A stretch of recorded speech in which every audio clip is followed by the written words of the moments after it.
Hello, I am Dr. Satish Kumar Paul from Shefflin Institute of Health Research and Leprosy Center, Karigari, India. Today, I will be talking about the innovation that we have initiated in Shefflin Institute, that's the Tactile Sensory Feedback System to prevent and reduce peak plantar pressures. This basically started when a lot of patients with the ulcers, the plantar ulcers come, and it leads to a lot of problems, emotional, physical, and problems that the patients face, and it almost leads this patient to go in for even for suicidal tendencies. The problem is quite wide. It's basically you see about 10 to 20% of the population of the leprosy affected patients have going for grade 2 deformity.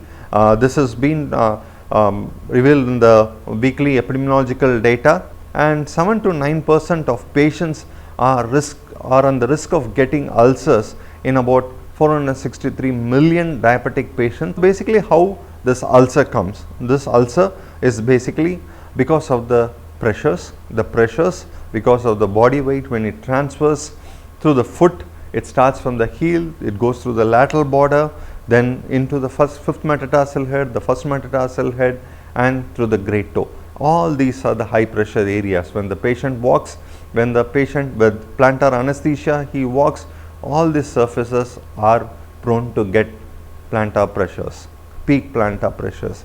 So what basically happens is, when the patients are not able to feel the foot and they are not able to feel the sensation, we do check the sensation. We do use traditional methods, like methods which are very basic, which we use with the traditional methods like the Harris foot mat, which we use the peak areas where we check the sensation using monofilaments, or there are expensive equipments which cost about $20,000 to $30,000, which comes. These equipments are there. So what we have tried to innovate is using the sensory feedback system. It's an artificial feedback system which the patient gets using tactile sensors, and tactile sensors are very cost effective sensors which are placed at these pressure areas. The sensors are force sensing resistors. It's the change in the resistance in these sensors are identified, and these are transferred to the data acquired through the data acquisition system, and basically transferred into the feedback system the patient gets. The feedback is given to the patient based on the peak pressures that are identified through the sensors. The patients get a vibration sense, or it comes through an alarm, basically making the patient to walk slow, or reduce his speed, or reduce his force which falls on the foot. The patient's plantar peak pressures are seen through the mobile device that the patient has, and the patient, while he is walking, is able to monitor the peak pressures of the foot.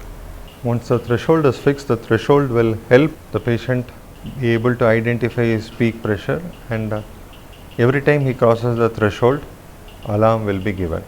So it's very vital that we fix a appropriate threshold, and this was tried out in our institute. We tried it at 30 unique patients who have got plantar anesthesia, and we identified peak pressures, and this was given to the patient. The patients wore that footwear, and when the patients had worn the footwear for about a year, almost all the 30 patients didn't have any ulcers. So further, we wanted to refine this in than the first prototype, and we tried to conceal the whole sensors and the data acquisition system within the insole, and the whole thing was put inside the insole, and here the patient then were able to identify the peak plantar pressures.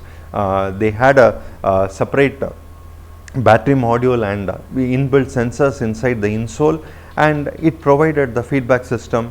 What we plan to do is, we want to give it to the patients, and when the patients are using it, we want to follow it up for a longer period of time, and basically it provides artificial sensation to the patients. It identifies peak plantar pressures and prevents ulcers. I like to acknowledge the American leprosy missions who are part of this. Thank you.